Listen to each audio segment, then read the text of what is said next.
Hey everybody, my next review of the day is going to be for the film Dracula. Dracula, which is directed, written by Luc Besson, of course, based on the famous novel there, written by Bram Stoker there, back in 1897. And there's been many Dracula adaptations before in the past. I'm sure somebody probably has seen maybe one or two of them. But if people didn't, this basically follows the beaten path of your traditional Dracula, kind of from the novel, and also other adaptations of the film, where you have a character there in Caleb Laverne Jones, who plays a Vlad there, who, after losing the love of his life there, he curses God there, and because he curses and denounces God, God says, okay, he gives him the curse of giving him eternal life there and making him into a vampire there. And then he vows to kind of live until he ends up finding his lost love, a love that he lost some 200 plus years ago. So like I say, if people have seen a Dracula adaptation before, this will be very familiar. Follow has a lot of those beats in it. And Luc Besson, who's directing it, it was surprising that Luc Besson is directing. People might know Luc Besson. It says right there, director of Fifth Element as well. He also directed, I believe, he also directed Leon the Professional as well. There, he also directed that movie. Oh, Lucy. He also mentions Lucy. He directed as well in the trailer. Yeah, Luc Besson. I mean, he's mostly known for doing kind of like action movies, kind of mid tier action movies there mostly. And then for him to do kind of more of a gothic horror tale, that was kind of interesting. I wouldn't expect him to do something like that. And after watching this movie, I can understand why I didn't expect that for him, given his other filmography. But yeah, I mean, it doesn't add any good sauce to Dracula, or to, like, again, like I said, there's been many other adaptations of this before.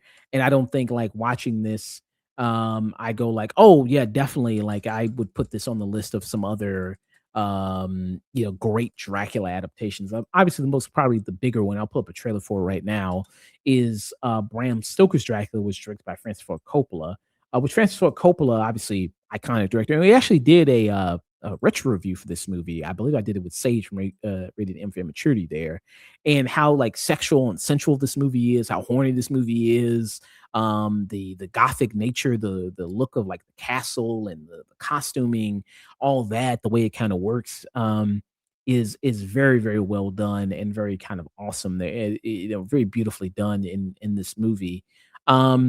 So yeah, I thought that was kind of really incredible. So it just feels like very just sauceless, very no real, the colors of it, the set design of it, the production of this movie doesn't really have any good epic grand nature that you really associate, or have been associating with Dracula after many years of seeing this story be adapted there.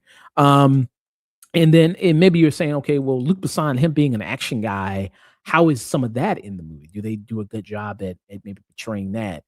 I would say, I mean, the action is fine. It's serviceable. I would say it's nothing really too spectacular. Nothing that kind of really blows me away there. And then you have some people there as well. Of course, like with the Dracula tale there, you have the other classic characters, people like with Christoph Waltz who's playing the Van Helsing role in it. And of course, Christoph Waltz, he always turns in a pretty decent performance, and I think he's decent here for what he's giving in it. Then you also have the role of, let's see here, Jonathan in this as well, who's the character that goes to visit Dracula in the mansion. They really don't do much with his character at all, really. They don't really do much. It's mainly just focused just on Dracula and everything like that. It's very little of Jonathan, really, besides the scene stuff in the castle, I feel like. Um, yeah, so, and also, oh, that reminds me of seeing that scene, like some bad green screen, a lot of it too. There was a lot of like bad green screen effects in it that happened in the movie. Um, Caleb Laverne Jones, again, it's, having so many iconic people before him who have played Dracula before it's a little bit, again, a daunting task to kinda take on that role, and try to make, kinda give your own stamp on it. And I think he tries his best, for, what he's doing here and what kinda he's given. But I don't think it's particularly memorable, too much in any way. And yeah, so I think that's a shame there with it. So that's kind of my biggest takeaways from the movie is that it isn't very much inspired. I don't really feel any unique vision from Luc Besson, like, oh, this is, like, okay, if you're gonna do your really own thing with it, I don't really feel too much of his own vision or creativity on it.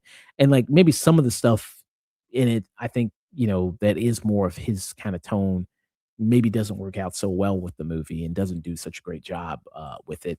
And again, compared to something like not even like a Dracula movie, but somewhat of a Dracula film here, we had a movie like Nosferatu, and then a movie like Nosferatu that just has so much personality in terms of the way that the sets look, the way that the production is, the way that even the lighting of the movie. I mean, all that stuff, how that's kind of drawn into the movie.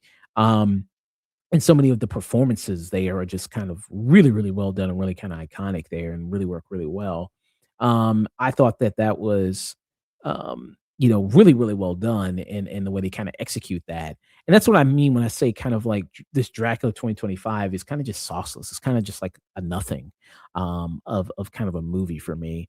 It made me want to go and watch other better Dracula adaptations. It did kinda make me wanna go that made me wanna read the novel, I guess.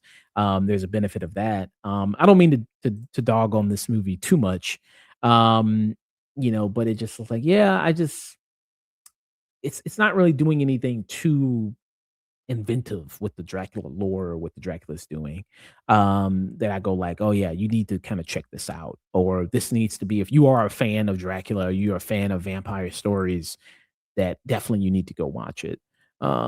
So for me, I just kinda would give it a, um, I'd give it kind of a skip it. I just give Dracula a skip it for me. That's about it. So yeah, those were my thoughts, Dracula. There.